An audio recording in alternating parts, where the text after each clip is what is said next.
Hello everyone, welcome to your very own favourite education channel dear school. तो students, आज हम क्या पढ़ने वाले हैं? आज हम क्लास 10th बायोलॉजी का third chapter that is how do organisms reproduce को कंटिन्यू करने वाले हैं। जी हाँ, हम इसको कंटिन्यू कर रहे हैं क्योंकि हमने इसको स्टार्ट काफ़ी दिन पहले कर दिया था। उसमें मैंने आपको एसेक्सुअल रिप्रोडक्शन के बारे में कंप्लीट जानकारी दे दी थी। यानी कि हम बोल सकते हैं हमने चैप्टर का एक बड़ा मेजर जो पार्ट है एसेक्सुअल रिप्रोडक्शन का, वो मैंने फिनिश कर दिया है अब तक जितने भी लेक्चर्स आए हैं इस चैप्टर से। आज की इस वीडियो में हम सेक्सुअल रिप्रोडक्शन के बारे में पढ़ना स्टार्ट करेंगे। और हमेशा की तरह जैसे हम बायोलॉजी में पढ़ते हैं, कोई भी चीज हो सबसे पहले हम प्लांट्स के लिए पढ़ते हैं, उसके बाद एनिमल्स के लिए पढ़ते हैं। तो आज की इस वीडियो में भी हम सेक्सुअल रिप्रोडक्शन प्लांट्स में पढ़ेंगे, फिर आने वाले लेक्चर्स में हम एनिमल्स के बारे में पढ़ने वाले हैं। तो जल्दी से सेशन को लाइक कर दीजिए और चैनल को सब्सक्राइब करना बिल्कुल मत भूलिए। अपने फ्रेंड सर्कल से, अपने क्लासमेट से वीडियो को शेयर भी कर दीजिए। तो भाई वीडियो को स्टार्ट करते हैं। तो sexual reproduction in plants, sexual reproduction in plants. अब ये सेक्सुअल रिप्रोडक्शन है क्या? प्लांट्स में है, एनिमल्स में है, वो बात की बात है। ये सेक्सुअल रिप्रोडक्शन होता क्या है? सेक्सुअल रिप्रोडक्शन में और एसेक्सुअल रिप्रोडक्शन में फर्क क्या होता है? तो बेटा, एक बेसिक सा डिफरेंस अगर मैं आपको बताऊं सेक्सुअल रिप्रोडक्शन और एसेक्सुअल रिप्रोडक्शन में, वो ये है कि एसेक्सुअल रिप्रोडक्शन में सिंगल पेरेंटिंग होती है। यानी कि एक ही पेरेंट अपने बच्चों को या तो जन्म देता है या खुद ही अपने बच्चों में स्प्लिट हो जाता है। जी हाँ, स्प्लिट भी हो जाता है। अगर आपने मेरे लेक्चर्स नहीं देखे हैं तो आप जल्दी से जाकर के देखिए। अमीबा क्या करता है? अमीबा अपने आप को स्प्लिट कर लेता है अपने बच्चों में। तो वो पैदा नहीं कर रहा है बच्चे, वो अपने आप को ही स्प्लिट कर दे रहा है। तो है तो रिप्रोडक्शन ही, है तो रिप्रोडक्शन। जरूरी थोड़ी ना है जहाँ पे बर्थ होगा वहीं पे जो है बच्चे बनेंगे, ऑफस्प्रिंग बनेंगे। ऐसा भी तो हो सकता है वो स्प्लिट कर जाए, जैसा कि एसेक्सुअल मीडियम में होता है। तो एसेक्सुअल में तो ये हो गया, लेकिन सेक्सुअल रिप्रोडक्शन में सिंगल पेरेंटिंग नहीं चलती है। सेक्सुअल रिप्रोडक्शन के लिए आपको दो पेरेंट चाहिए होते हैं। अब वो दो पेरेंट भी हो सकते हैं। मेरा दो पेरेंट कहने का मतलब ये बिल्कुल भी नहीं है कि सेक्सुअल रिप्रोडक्शन में दो पेरेंट्स ही चाहिए होंगे। आई मेंट कि सेक्सुअल रिप्रोडक्शन में दो पेरेंट के गैमेट चाहिए होंगे। जी हाँ, पेरेंट अभी भी एक ही हो सकता है लेकिन गैमेट दो चाहिए होंगे। आप कहोगे ऐसा कैसे हो जाएगा कि एक ही पेरेंट होगा और दो गैमेट निकल जाएंगे? ये तो समझ में आता है कि दो पेरेंट होंगे तो दोनों गैमेट आ जाएंगे, जैसे कि इंसानों में होता है। ठीक है, इंसानों में क्या होगा? फीमेल से ओवा आएगा और मैन से, मेल से स्पर्म आएगा। तो ये इनके गैमेट होते हैं, ठीक है, जो मिलकर के जाइगोट की फॉर्मेशन करते हैं। ये समझ में आता है, जो कि अलग अलग इंडिविजुअल्स होते हैं।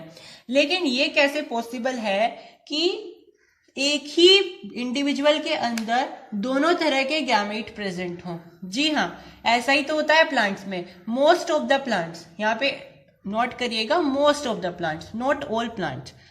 मोस्ट ऑफ द प्लांट में एक ही प्लांट के अंदर दोनों तरह के गैमेट पाए जाते हैं। ठीक है, मोस्ट ऑफ द प्लांट्स में, जो मोस्ट ऑफ द प्लांट्स होते हैं उनके अंदर दोनों ही तरह के गैमेट पाए जाते हैं। यानी आप बोल सकते हो कि plants, most of the plants bisexual होते हैं, या वो वाले प्लांट्स जो सेक्सुअल रिप्रोडक्शन शो करने वाले हैं मोस्ट ऑफ द केसेस में वो बाइसेक्सुअल होते हैं। बाइसेक्सुअल होने का मतलब है उनके पास फीमेल गैमेट भी प्रेजेंट होगा और मेल गैमेट भी प्रेजेंट होगा। अब मोस्ट इंपॉर्टेंट बात यह भी है कि ऐसे प्लांट जो कि सेक्सुअल रिप्रोडक्शन शो करते हैं और जिनके जो बाइसेक्सुअल होते हैं बेसिकली, उनके पास फ्लावर प्रेजेंट होते हैं, उनके पास फ्लावर प्रेजेंट होते हैं। और आपने पढ़ा भी होगा कि अगर सेक्सुअल रिप्रोडक्शन प्लांट में हो रहा है तो ऐसे प्लांट को आप फ्लावरिंग प्लांट बोलते हो, है ना? आप सबने पढ़ा होगा कि ऐसे प्लांट्स जिनके पास सेक्सुअल रिप्रोडक्शन हो रहा है, ऐसे प्लांट्स को आप फ्लावरिंग प्लांट बोल देते हो। जी हाँ, हमने पढ़ा है। लेकिन उन फ्लावरिंग प्लांट का नाम एक और होता है, जो कि होता है एंजियोस्पर्म्स।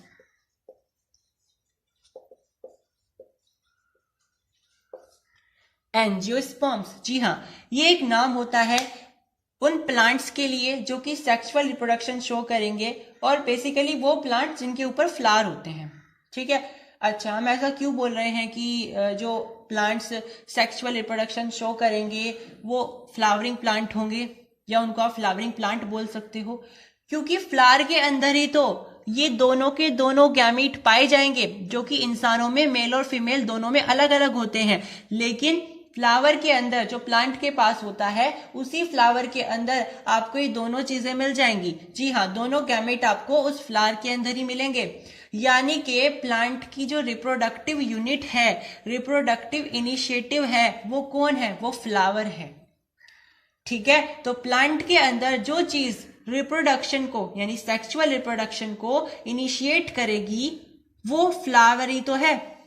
तो इसीलिए फ्लावर को पढ़ना बहुत इंपॉर्टेंट है। तो आई होप आपके समझ में आया होगा कि हम बाइसेक्सुअल्स को, बाइसेक्सुअल प्लांट को और वो प्लांट जो कि सेक्सुअल रिप्रोडक्शन शो करते हैं उनको फ्लावरिंग प्लांट क्यों बोलते हो। ठीक है, क्वेश्चन बेटा कहीं से भी आ सकता है। तो क्वेश्चन यहां से भी आ सकता है कि प्लांट अगर सेक्सुअल रिप्रोडक्शन शो कर रहे हैं तो उनकी सबसे पहली इनिशिएटिव नीड क्या होगी, उनके पास क्या चीज होनी चाहिए और वो चीज क्यों होनी चाहिए। तो आप कहोगे कि हाँ, उनके पास जो है फ्लावर का होना बहुत जरूरी है। फ्लावर उनको इनिशिएट करेगा फॉर द सेक्सुअल रिप्रोडक्शन। क्यों होना चाहिए? क्योंकि उसके अंदर ही तो दोनों गैमेट प्रेजेंट हैं। अब वो दोनों गैमेट किस तरीके से अपना रिप्रोडक्शन का प्रोसेस शो करते हैं, फर्टिलाइज होते हैं, फिर जाइगोट का फॉर्मेशन करते हैं, ये सारी चीजें हम आगे देखने वाले हैं। ठीक है, इंसानों में जाइगोट बनता है और प्लांट में सीड बनता है। ठीक है, ये डिफरेंस होता है। तो भाई फ्लावर की क्या नीड होती है? अगर आपसे कोई पूछने लग जाए कि प्लांट के अंदर अगर फ्लावर है तो उसकी क्या नीड है, तो भाई फ्लावर का मकसद क्या होता है, मेन पर्पस क्या होता है?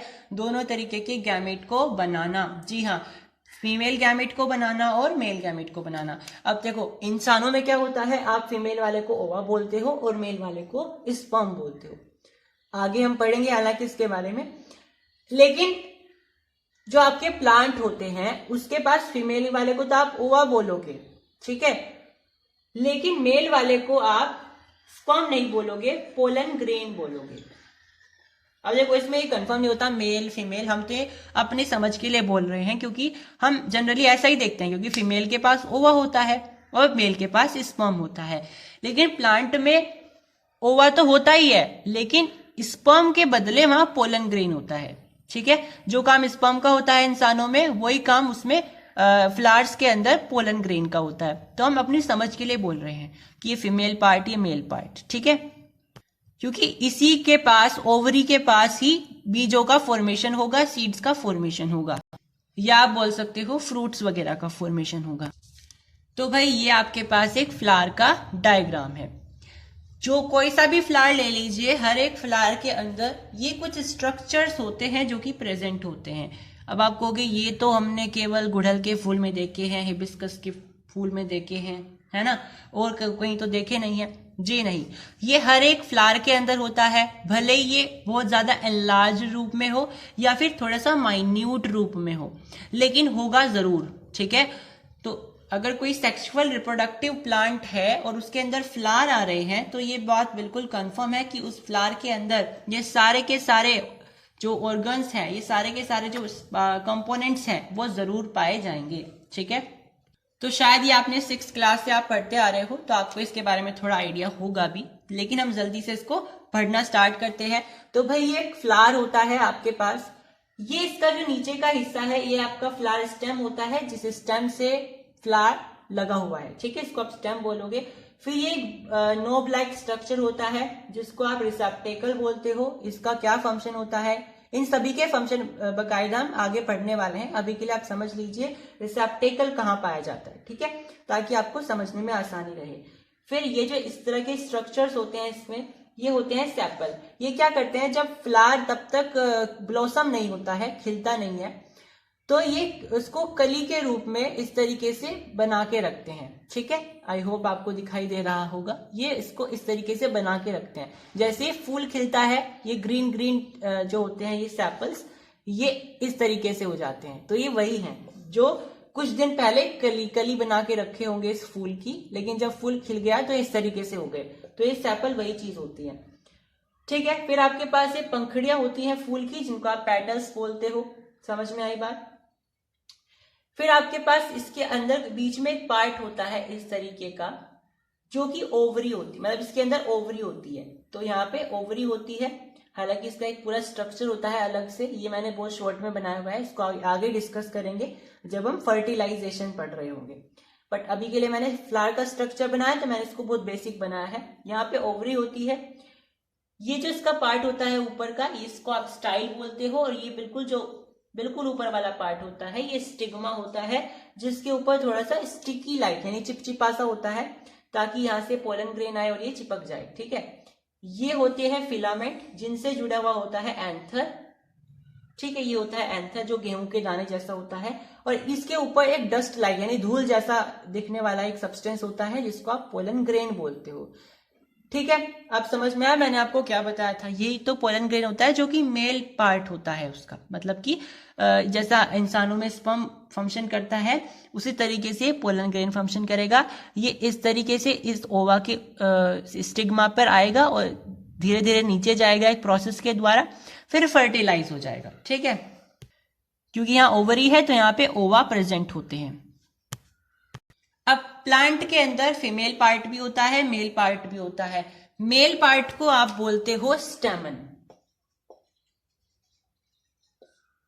मेल पार्ट को बोला जाता है स्टेमन, जिसमें आपका ये जो पोलन ग्रेन वाला पार्ट है, फिलामेंट वाला पार्ट है, एंथर वाला पार्ट है, ये पूरा मेल पार्ट होता है, जिसके ऊपर जो मेनली जो काम की चीज होती है वो पोलन ग्रेन होती है, जो कि आगे जाकर के फर्टिलाइज करती है ओवा को और नए सीड्स वगैरह का फॉर्मेशन करती है।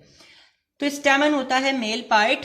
एक फीमेल पार्ट होता है, फीमेल पार्ट में ये सारी चीजें आ जाएंगी, जिसमें आपका ओवरी आ जाएगा, स्टाइल आ जाएगा, स्टिग्मा आ जाएगा, ये सारी चीजें आपकी फीमेल पार्ट में आती है। अब इसको आप कहते क्या हो, इसको आप कार्पल कहते हो, या फिर इसका एक दूसरा नाम होता है पिस्टिल।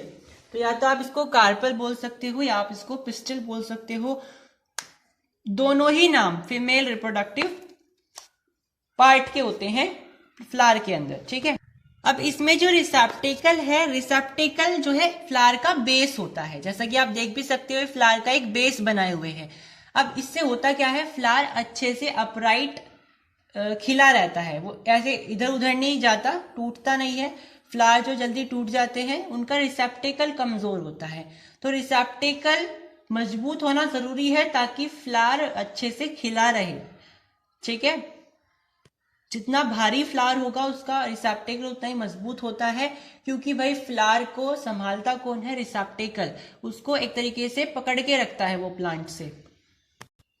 सेपल का मैंने आपको बताया ही है, सेपल क्या करते हैं, प्लांट को प्रोटेक्ट करके रखते हैं। कब तक प्रोटेक्ट करते हैं, जब तक फूल खिलता नहीं है। ठीक है, फ्लावर को प्रोटेक्ट करके रखते हैं, और कब तक प्रोटेक्ट करते हैं, जब तक वो फूल खिलता नहीं है, क्योंकि जब वो कली के रूप में होता है तो वो इस तरीके से होता है, तो वो उसको प्रोटेक्ट करके रखते हैं इस तरीके से। ठीक है, और जैसे वो खिलता है तो ये अलग हो जाते हैं। ठीक है, अब प्रोटेक्ट करते किससे हैं, जी हाँ, एक्सट्रीम वेदर से, अनफेवरेबल कंडीशन से, इन सब चीजों से वो उसको मेंटेन करते हैं, उसको प्रोटेक्ट करके रखते हैं। ठीक है, जैसे वो खिल जाता है तो अलग से हो जाते हैं। और सारे सैपल्स को, ये तो एक सैपल है, इसको आप एक सैपल बोलोगे, लेकिन सारे सैपल्स को अगर आप इकट्ठा बोल रहे हो तो सारे सैपल्स के लिए आप एक नाम बोलते हो, जो कि होता है कैलियक्स, जो कि होता है कैलियक्स।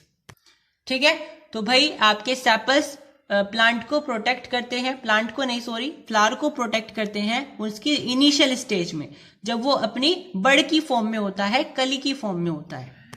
पेटल्स तो आप सभी को पता है, पंखुड़ियां होती है और ये रंग बिरंगी भी हो सकती है। सारी पेटल्स को आप मिला करके बोलते हो कैरोला, तो सारी पेटल्स को आप बोलोगे कैरोला, इस तरीके से। तो पेटल रंग बिरंगे तरीके के होते हैं। अच्छा, इनका भी यूज होता है, इनके जो कलरफुल जो चीजें होती है ना, पेटल्स, जो पंखुड़ियां रंग बिरंगी होती हैं, इनका क्या इस्तेमाल होता है आपको आगे समझ में आएगा, हालांकि पॉलिनेशन जब हम पढ़ेंगे, लेकिन इनका मेन जो काम होता है वो पॉलिनेशन का ही होता है। अब ये पॉलिनेशन क्या होता है क्या नहीं होता है ये आगे पढ़ेंगे, अभी के लिए समझ लीजिए पेटल्स का रंग बिरंगी होना, चटकदार होना, चटक कलर का होना बहुत जरूरी होता है पॉलिनेशन के लिए। ठीक है, पॉलिनेशन हम आगे पढ़ेंगे। चलिए अब देख लेते हैं, ये फ्लावर आपके पास है, ये आपके घरों के आसपास या आपके घर में भी होगा, तो आप इसको ऑब्जर्व कर सकते हो जो मैंने आपको यहाँ पे समझाया है। तो भाई ये आप देख पा रहे हो, तो ये आपकी होती है फ्लावर की स्टेम, ठीक है, ये फ्लावर की स्टेम होती है, ये आपका होता है रिसेप्टेकल, ठीक है, ये रिसेप्टेकल है। और जो ये चीजें यहाँ से निकली हुई है, ये जो चीजें यहाँ से निकली हुई है, ये आपकी है सेपल्स। तो भाई ये आपका हो गया है स्टेम। ये जो आपका यहाँ पर, आई होप आपको दिखाई दे रहा होगा, ये जो नीचे की तरफ बेस है रिसेप्टेकल होता है, ये जो ग्रीन ग्रीन पंखुड़ियां हैं ये सेपल्स होती हैं, ये पेटल है रंग बिरंगी।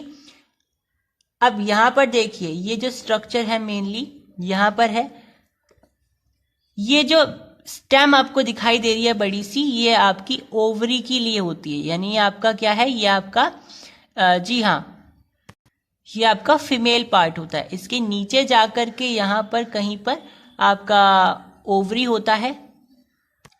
तो अब आपको अच्छे से समझ में आएगा, ये थोड़ा सा यंग प्लांट था तो इसके पास अच्छे से ओवरी जनरेट नहीं हो पाई है, तो ये ओवरी है इसका, जो ये नो ब्लैक स्ट्रक्चर है, ये जा रहा है ये वाला पार्ट। इसके ऊपर वाला जो पार्ट होगा बेटा वो स्टाइल होगा, और बिल्कुल ऊपर वाला जो पार्ट होगा जो आपको शायद अभी इसमें नहीं दिखाई दे रहा होगा, वो इसमें स्टिग्मा होता है। और ये जो लट्टू लगे हुए हैं बेटा, ये एंथर हैं, ये जो एंथर हमने साइड में बनाए हुए हैं ये इसके ऊपर इस तरीके से लगे हुए होते हैं। इनके ऊपर एक डस्ट लाइक स्ट्रक्चर होता है, अगर आप हाथ लगाओगे तो आपको महसूस होगा, ठीक है, जो कि पोलन ग्रेन्स होते हैं, ठीक है। अब देखो यहाँ पे आपको समझ में आ रहा होगा कि फर्टिलाइजेशन कब होगा, जब ये पोलन ग्रेन यहाँ पे जाएंगे। अब वो खुद से तो जाएंगे नहीं, तो बाय नेचर क्या होता है, पोलिनेशन होता है। पोलिनेशन क्या होता है डिटेल में आगे पढ़ेंगे, बट अभी के लिए समझ लीजिए, पोलिनेशन का मतलब है अगर किसी ना किसी तरीके से पोलन ग्रेन किसके कांटेक्ट में आ जाए, ओवरी के कांटेक्ट में आ जाए, यानी कि मेल पार्ट फीमेल के कांटेक्ट में आ जाए, तो पोलिनेशन हो जाएगा, ठीक है। अब वो करता कौन है, जो इंसेक्ट्स फिरते हैं, यानी कि जो मधुमक्खियां होती हैं जो फूलों का रस पीती हैं, वो by mistake by default in चीजों को कर देती हैं। जैसे ही पोलन ग्रेन यहाँ पे आएगा वो चिपक जाता है, क्योंकि स्टिग्मा के पास एक स्टिकी लाइक सब्सटेंस प्रेजेंट होता है उसकी सरफेस के ऊपर, जो कि उसको अपने पास चिपका लेता है। फिर वो उसको अंदर ही जाना पड़ता है बस फर्टिलाइजेशन के पास, फर्टिलाइजेशन के लिए ओवरी के साथ, मतलब ओवरी के पास जो ओवा होते हैं उनके साथ। सो आई होप आपके समझ में आया होगा कि फ्लावर का स्ट्रक्चर क्या होता है, किस तरीके से चीजें होती हैं। अब हम पढ़ने वाले हैं पॉलिनेशन के बारे में। पॉलिनेशन पढ़ने के लिए आपको एक कॉन्सेप्ट समझना पड़ेगा। देखिए यहाँ पे आप देख पा रहे हो कि ये एक ऐसा फ्लावर है जिसके पास उसका मेल पार्ट भी प्रेजेंट है, उसका फीमेल पार्ट भी प्रेजेंट होता है, ठीक है। यानी कि ये एक ऐसा फ्लावर है जिसके पास उसका मेल पार्ट भी है, उसका फीमेल पार्ट भी है। तो ये क्या होगा, ये यहाँ से जाकर के उसके साथ अटैच हो जाएगा और फर्टिलाइज हो जाएगा। मतलब ये अपने ही फ्लावर से सब कुछ यहाँ पे काम चल रहा है, किसी दूसरे फ्लावर पे जाने की यहाँ पे डिपेंडेंसी नहीं है। लेकिन बेटा जरूरी नहीं है सारे के सारे फ्लावर बाइसेक्सुअल हो। मैंने कहा था मोस्ट ऑफ द फ्लावर क्या होते हैं, बाइसेक्सुअल्स होते हैं, लेकिन सारे ही फ्लावर बाइसेक्सुअल नहीं होते हैं। तो कुछ ऐसे भी फ्लावर होते हैं जिनके पास केवल एक ही सेक्सुअल रिप्रोडक्टिव पार्ट होता है, उन्हें दूसरे के साथ फर्टिलाइज करने के लिए क्रॉस पोलिनेशन करना पड़ता है, मतलब दूसरे फ्लावर के पास जाना पड़ेगा। उसमें होगा क्या, इसमें तो दोनों ही पार्ट प्रेजेंट है, मेल पार्ट भी फीमेल पार्ट भी। उसमें होगा क्या, एक फ्लावर के पास केवल एक पार्ट ही प्रेजेंट होगा, या तो फीमेल पार्ट या फिर मेल पार्ट। फिर वो फर्टिलाइजेशन के लिए दूसरे फ्लावर से पोलिनेशन करेगा, तो उसको हम बोलेंगे क्रॉस पोलिनेशन। तो पोलिनेशन क्या हो जाएगा, ट्रांसफर ऑफ मेल पार्ट, यानी कि मेल पार्ट से पोलन ग्रेन का transfer to the female part, यानी पोलन ग्रेन का transfer from the male part to the female part is called pollination. अब पोलिनेशन सेल्फ भी हो सकता है, क्रॉस भी हो सकता है। मैंने आपको बताया है सेल्फ पोलिनेशन कहाँ होगा, जब बाइसेक्सुअल फ्लावर होगा। सेल्फ पोलिनेशन तभी होगा जब बाइसेक्सुअल फ्लावर होगा। सेल्फ पोलिनेशन नहीं तो कैसे हो जाएगा, बाइसेक्सुअल में ही तो होगा, जहां पे उसके दोनों पार्ट प्रेजेंट होंगे, मेल पार्ट भी फीमेल पार्ट भी, तो वो खुद ब खुद ही पोलिनेट कर लेगा, ठीक है। लेकिन क्रॉस पोलिनेशन कहाँ होगा, जब फ्लावर यूनिसेक्सुअल हो, मतलब कि उसके पास उसके दोनों पार्ट प्रेजेंट ना हो उसके फ्लावर के पास, ठीक है। तो इसके एग्जाम्पल्स भी होते हैं बेटा, यूनिसेक्सुअल के एग्जाम्पल हो जाएंगे पपाया और वाटरमेलन, पपाया हो जाएगा और वाटरमेलन हो जाएगा बेटा। और जो आपका ये जो बाइसेक्सुअल होता है, इसका जैसे कि मैंने अभी आपको बताया था, हिबिस्कस होता है, और आपका मस्टर्ड का जो सरसों का जो फूल होता है वो भी ऐसा ही होता है, उसके पास भी उसके दोनों पार्ट प्रेजेंट होते हैं, यानी कि वो भी बाइसेक्सुअल होता है। तो आपको ये तो मैंने क्या बताया आपको कि फ्लावर दो तरीके के हो सकते हैं, बाइसेक्सुअल भी, यूनिसेक्सुअल भी। अब आप इस चीज को पढ़ते 6th क्लास से आ रहे हो, लेकिन मोस्ट ऑफ द केसेस में क्या होता है, आपको ये पता ही नहीं चलता है कि पोलिनेशन को दो पार्ट में क्यों डिवाइड किया गया, क्रॉस पोलिनेशन और सेल्फ पोलिनेशन। दूसरे के पास उसे जाने की जरूरत क्या पड़ रही है, तो जरूरत तब पड़ेगी जब फ्लावर यूनिसेक्सुअल होगा। अगर वो बाइसेक्सुअल है तो उससे दूसरे के पास जाने की जरूरत पड़ेगी नहीं।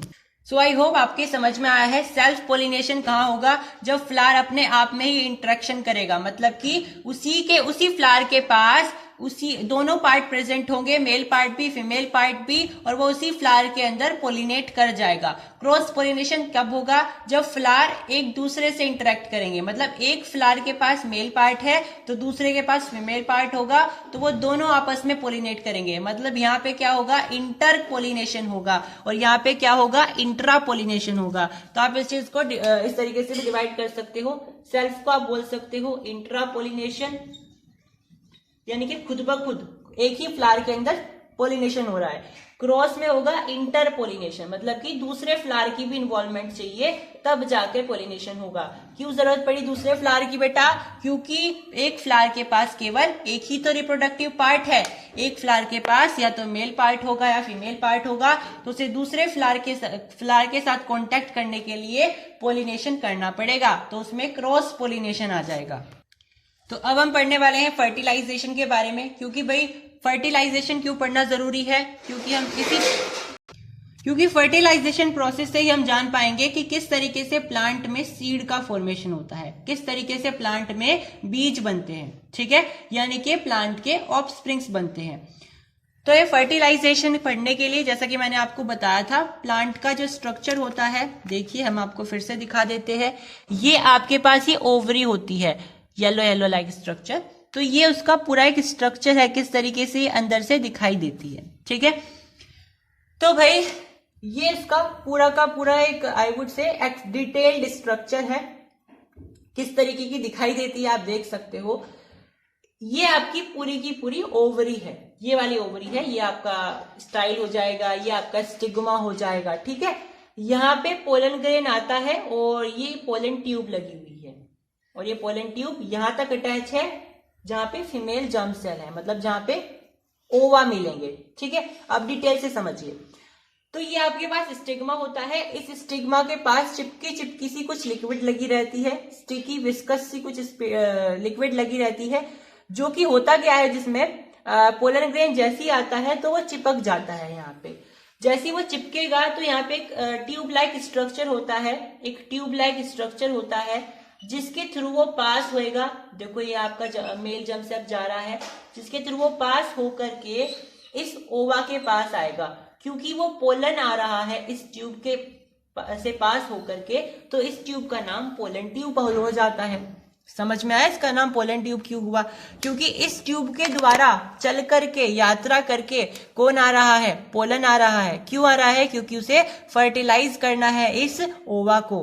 तो क्योंकि पोलन ग्रेन यानी पोलन जो आपका जो मेल सेल है, मेल जर्म सेल है, वो इस ट्यूब के द्वारा चल के आ रहा है, तो इसलिए आप बोलोगे कि वो ये जो ट्यूब है वो आपकी पोलन ट्यूब है। समझ में आया, क्योंकि ये पोलन सेल्स ही हैं, मतलब कि पोलन के पास ही तो होते हैं मेल जर्म सेल्स। तो ये इस तरीके से इसके पास जाएगा, ये आपका फीमेल जर्म सेल है जो कि पोलन सेल के साथ, मतलब कि जो आपका मेल जर्म सेल है उसके साथ यहाँ पे फर्टिलाइज होगा, और यहाँ पे आपके बीजों का फॉर्मेशन होगा, मतलब कि सीड्स का फॉर्मेशन होगा। सो आई होप आपके समझ में आया होगा। ये आपके पास पूरा का पूरा एक प्लांट के फर्टिलाइजेशन का डायग्राम है। ये आपके पास स्टिग्मा होता है, जहां पे पोलन ग्रेन आके चिपक जाते हैं, फिर वो इस पोलन ट्यूब के द्वारा चल करके ओव्यूल के पास जाते हैं, यानी कि आपके ओवरी के पास जाते हैं, जो जिसके अंदर आपका ओव्यूल होता है, जिसके अंदर ओवा प्रेजेंट होते हैं, यानी फीमेल जर्म सेल होते हैं। और क्योंकि यहाँ से मेल जर्म सेल आया है चलकर, तो फीमेल जर्म सेल के साथ फर्टिलाइज हो जाता है और आपके जाइगोट वगैरह का फॉर्मेशन करके बीज वगैरह बनाता है, मतलब कि सीड्स बनाता है। ठीक है, अब सीड्स के बारे में हम अभी आगे बढ़ेंगे कि किस तरीके से सीड जर्मिनेट होता है। अभी आपके दिमाग में ये सवाल आना चाहिए कि ये जो पोलन ग्रेन है ये ऐसे कांटेदार क्यों है। ठीक है, तो जी हाँ, पोलन ग्रेन का जो स्ट्रक्चर, अब आपको घबराना नहीं है कि आपको ये स्ट्रक्चर पढ़ना पड़ रहा है, ये आपके सिलेबस से आउट है, सिलेबस में आपके नहीं है, लेकिन हम आपको पढ़ा रहे हैं ताकि आपको बेसिक अंडरस्टैंडिंग हो। और अगर आपको अपनी आंसर राइटिंग दूसरों से अलग दिखानी है तो आपको भाई कुछ तो अलग पढ़ना पड़ेगा ही, तो इसलिए हम आपको थोड़ा सा अलग पढ़ा रहे हैं। ये आगे का सिलेबस में से है, हालांकि आपके 10th के सिलेबस में नहीं है यू कैन से, लेकिन आपको थोड़ा सा बेसिक अंडरस्टैंडिंग होगी कि एक पोलन ग्रेन किस तरीके का होता है, उसका स्ट्रक्चर किस तरीके का होता है। तो भाई उसके पास 2 लेयर होती है, जो आपकी एक्सटर्नल लेयर होती है उसके पास इस तरीके के ये कांटे लाइक स्ट्रक्चर होते हैं, जो कि आप देख सकते हो, इन्हीं को आप एक्साइन बोलते हो, और इसकी जो इंटरनल लेयर होती है उसको आप इंटाइन बोलते हो। इन दोनों लेयर के बीच में इस तरीके के जर्म पोर्स होते हैं। ठीक है, इस तरीके के जर्म पोर्स होते हैं, अंदर इसके न्यूक्लियस पाए जाते हैं और इसके अंदर सेल्स पाए जाते हैं, मतलब सेल्स के अंदर ही न्यूक्लियस होंगे, ऑफ कोर्स सी बात है। अब देखो ये कई तरीके के इसमें आप दिखाई दे रहे होंगे, एक तो ये है, एक ये है, एक ये है, इनमें डिफरेंस क्या है। ये एक ऐसा न्यूक्लियस है जो कि पूरी तरीके से बन गया है, ये एक ऐसा न्यूक्लियस है जो कि अभी तैयार हो रहा है। ठीक है, मतलब आप इसके चारों तरफ एक सेल भी बना सकते हो, तो ये एक ऐसा सेल बन गया है जो कि तैयार हो चुका है। ये एक ऐसा सेल है या एक ऐसा न्यूक्लियस है जो कि अभी बना नहीं है प्रॉपर्ली, बट जनरेटिव स्टेज पर है, और ये अभी बिल्कुल इनिशिएटिव स्टेज पर है, मतलब इनमें तो अभी स्टार्टिंग भी नहीं हुई है बनने की। ठीक है, तो आप डिफरेंस समझिए, ये आपका है वेजिटेटिव न्यूक्लियस और ये आपका जनरेटिव न्यूक्लियस, ये आप समझ सकते हो न्यूक्लियस एट इनिशिएटिव स्टेज। समझ में आई बात? चलो बेटा, अब हम पढ़ने वाले हैं स्ट्रक्चर ऑफ ओव्यूल के बारे में। तो स्ट्रक्चर ऑफ ओव्यूल में क्या क्या चीजें हैं, देखो आप जैसा कि देख सकते हो, ये पूरा का पूरा एक एम्ब्रियो सेक है जिसके अंदर जाइगोट का फॉर्मेशन होगा, यानी एक थैली लाइक स्ट्रक्चर होता है जिसके अंदर सीड का फॉर्मेशन होगा। यहाँ पे देखिए नीचे की तरफ होता है एक साइनर गाइड जो कि एक स्प्रिंकल लाइक स्ट्रक्चर है, स्प्रिंग लाइक स्ट्रक्चर है। साइनर गेट्स क्या होता है बेटा, साइनर गेट्स का फंक्शन क्या होता है, साइनर गेट्स एग को न्यूट्रिशन प्रोवाइड कराता है। एग मतलब जो ओवा होता है, ओवा को न्यूट्रिशन प्रोवाइड कराएगा। फिर देखिए ऊपर की तरफ एंटीपोडल्स होते हैं, एंटीपोडल्स का कोई फर्टिलाइजेशन में रोल नहीं होता है, लेकिन जैसे ही जाइगोट बन जाता है, एक बार जैसे ही जाइगोट बन जाएगा, ये जाइगोट के ऊपर एक प्रोटेक्टिव लेयर बना लेता है। ठीक है, एक प्रोटेक्टिव लेयर बना लेगा, किसके ऊपर, जाइगोट के ऊपर। कौन, एंटीपोडल। तो ड्यूरिंग फर्टिलाइजेशन एंटीपोडल को कोई एज सच रोल नहीं होता है, लेकिन जैसे ही फर्टिलाइजेशन खत्म होता है और जाइगोट का फॉर्मेशन हो जाता है, उसके बाद जो आपके एंटीपोडल्स होते हैं वो जाइगोट के चारों तरफ अपनी एक प्रोटेक्टिव लेयर बना लेते हैं जो कि उसको प्रोटेक्ट करते हैं। ठीक है, अब ये आपकी एम्ब्रियो सेक है, इस एम्ब्रियो सेक के अंदर कितने सेल्स होते हैं और कितने न्यूक्लियस होते हैं आप काउंट कर सकते हो, 1 2 3 4 5 6 7, यानी कि आप देख पा रहे हो कि इसके अंदर 7 सेल्स प्रेजेंट हैं, लेकिन बेटा इसके अंदर 8 न्यूक्लियस होते हैं, क्योंकि ये आपका पोलर न्यूक्लियाई होता है, यानी कि इस एक सेल के अंदर आपके 2 न्यूक्लियस प्रेजेंट होते हैं। तो आपका जो आपका एम्ब्रियो सेक होता है उसके अंदर आपके 8 न्यूक्लियस होते हैं और 7 सेल्स होते हैं। अब जो आपका पोलन ग्रेन होता है बेटा, अब एक और इंपॉर्टेंट बात ध्यान से समझो, एक पोलन ग्रेन के पास 2 न्यूक्लियस होते हैं। जी हाँ, एक पोलन ग्रेन के पास 2 न्यूक्लियस प्रेजेंट होते हैं। ठीक है, इसीलिए पोलन ग्रेन को जो आपका पोलन ग्रेन का सेल होता है उसको पोलर न्यूक्लियाई कहा जाता है। इसका मतलब आपके पास एक पोलन ग्रेन होता है लेकिन उसके पास 2 न्यूक्लियस प्रेजेंट होते हैं, ये पोलन ग्रेन है। ठीक है, ये ओवा है। ठीक है, तो इसलिए इसके हमने 2 न्यूक्लियस माने थे, क्योंकि एक पोलन ग्रेन के पास 2 न्यूक्लियस होते हैं। अच्छा, आप कहोगे ये पोलन ग्रेन यहाँ क्या कर रहा है भाई? तो पोलन ग्रेन यहाँ इसलिए क्या कर रहा है, इसको फर्टिलाइज भी तो करेगा, ठीक है। एम्ब्रियो सैक में खाली ओवरी से थोड़ी ना बीज बन जाएगा, ये आपका ओवा हो गया, एग्स हो गए, यहाँ पे पोलन ग्रेन भी तो चाहिए, तो एक पोलन ग्रेन है ये, लेकिन इसके पास न्यूक्लियस कितने, 2 न्यूक्लियस, तो इन दोनों का चाहिए ना बेटा। एम्ब्रियो सैक तो तभी बनेगा पूरा जब यहाँ पे पोलन ग्रेन भी होगा और एग्स भी होंगे, ठीक है। इसलिए काउंट करने पर यहाँ पे 8 न्यूक्लियस और 7 सेल्स बन रहे थे। नहीं तो अगर आप खाली एग्स का बताओ, यानी कि बिना पोलन ग्रेन को छोड़ करके, तो 3 और 3 6 आपके पास सेल्स होते हैं, 6 ही आपके पास न्यूक्लियस होते हैं। लेकिन पोलन ग्रेन के आ जाने से सेल्स तो आपके पास 7 हैं, लेकिन न्यूक्लियस 8 हैं। ध्यान रखना, पोलन ग्रेन जो है एक ही सेल होता है, लेकिन इसके पास न्यूक्लियस 2 होते हैं। अब देखो, मैंने आपको एम्ब्रियो सैक के बारे में बताया। एम्ब्रियो सैक का मतलब क्या होता है? एम्ब्रियो का मतलब होता है बेबी प्लांट, मतलब आप समझ सकते हो बेबी प्लांट। अभी इंसानों के लिए एम्ब्रियो का मतलब अलग हो जाएगा, लेकिन प्लांट के लिए आप समझ सकते हो एम्ब्रियो का मतलब होता है छोटा सा एक प्लांट, बेबी प्लांट, जो कि सीड के अंदर होता है, ठीक है। सीड के अंदर एक बेबी प्लांट होता है एम्ब्रियो, लेकिन वो डोरमेंट स्टेज में होता है। डोरमेंट स्टेज मतलब अपने एक्टिव स्टेज में नहीं होता है। मैंने डोरमेंट स्टेज के बारे में आपको कंट्रोल एंड कोऑर्डिनेशन चैप्टर में डिटेल में बताया हुआ है, तो आप वहां पे जाके समझ सकते हो।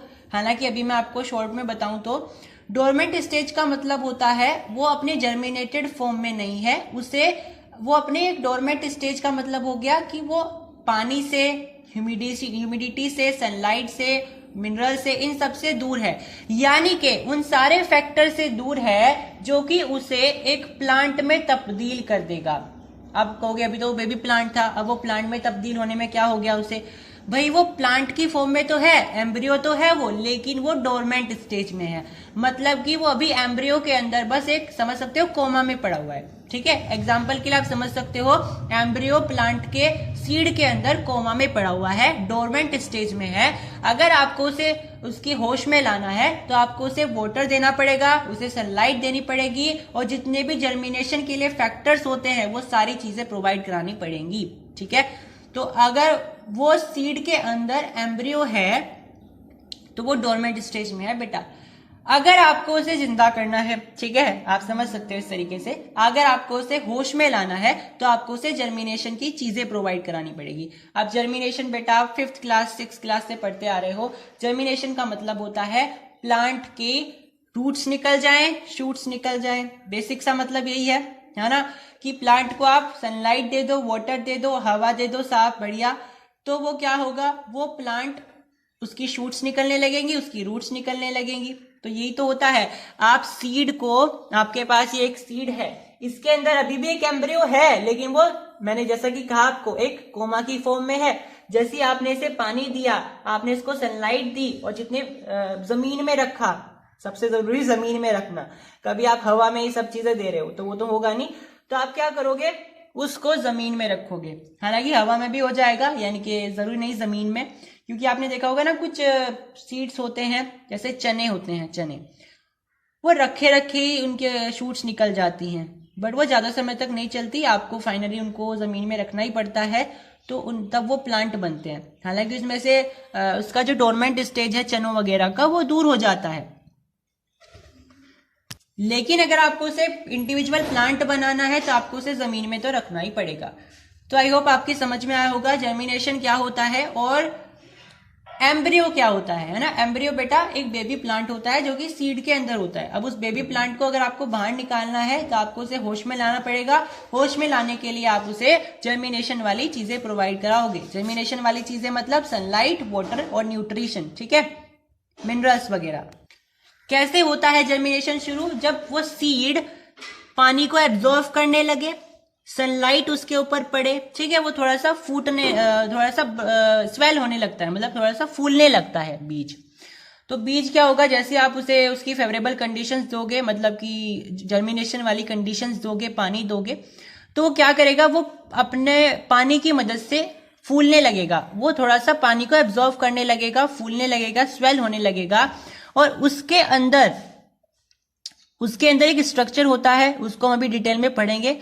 कुछ चीजें होती है जिसके अंदर उसके कुछ न्यूट्रिशंस होते हैं, लाइक फैट हो गया, उसकी जरूरी जो मिनरल्स होते हैं वो हो गए, वो वहां से निकलने लगेंगे और जैसे ही वो निकलेंगे तो प्लांट के रूप में तब्दील हो जाएंगे।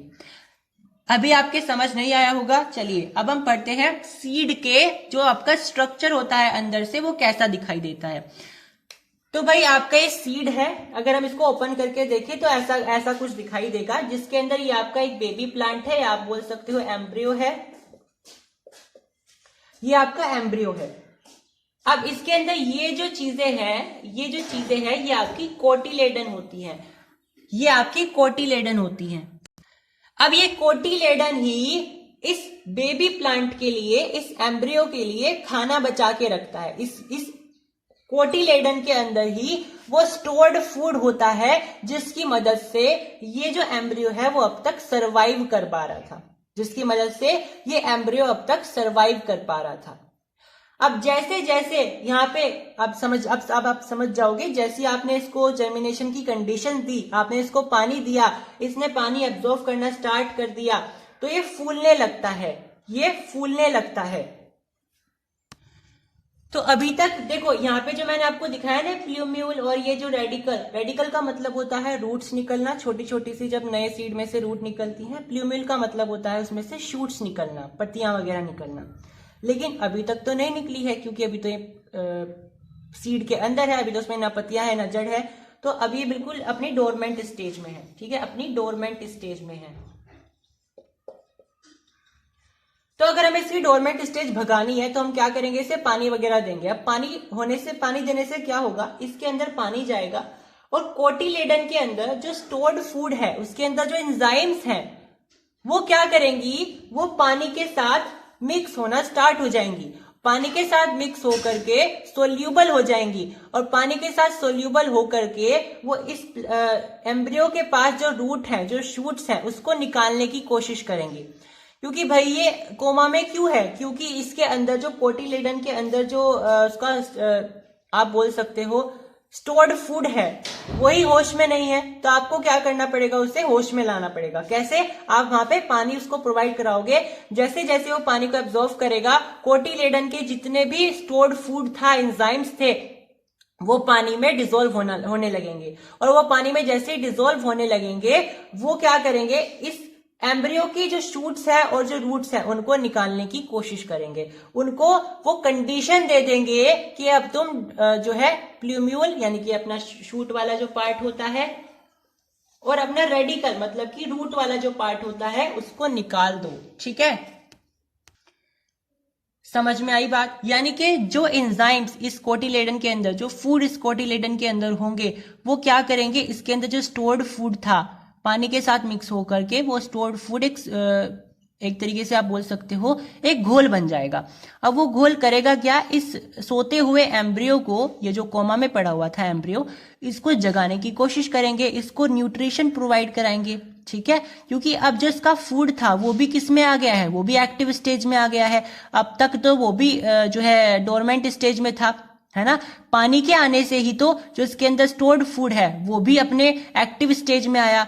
एक्टिव स्टेज में मतलब वो अपने घुलनशील फॉर्म में आया है, और वो इस एम्ब्रियो को भी वो क्या करेगा, जगाने की कोशिश करेगा, यानी इसको भी वो न्यूट्रिशन प्रोवाइड कराएगा, एंजाइम्स प्रोवाइड कराएगा, जिससे इसके प्लूम्यूल निकलने लगेंगी और इसके रेडिकल निकलने लगेंगी। प्लूम्यूल क्या होता है, शूट पार्ट, और रेडिकल मतलब रूट पार्ट। तो अब आपको समझ में आया किस तरीके से जर्मिनेशन होता है। तो यही जर्मिनेशन का बेसिक प्रोसेस होता है। जब आप उसमें पानी प्रोवाइड कराते हो, देखो सनलाइट वगैरह तो जरूरी है, सनलाइट से क्या होगा, सनलाइट जो है तब यूजफुल होएगी जब ये प्लांट निकल जाएगा बाहर, तब प्लांट को चाहिए होती है सनलाइट। लेकिन अभी तो ये बीज के अंदर ही है, बीज के अंदर ही है, तो इसे सनलाइट से ज्यादा जरूरी है पानी।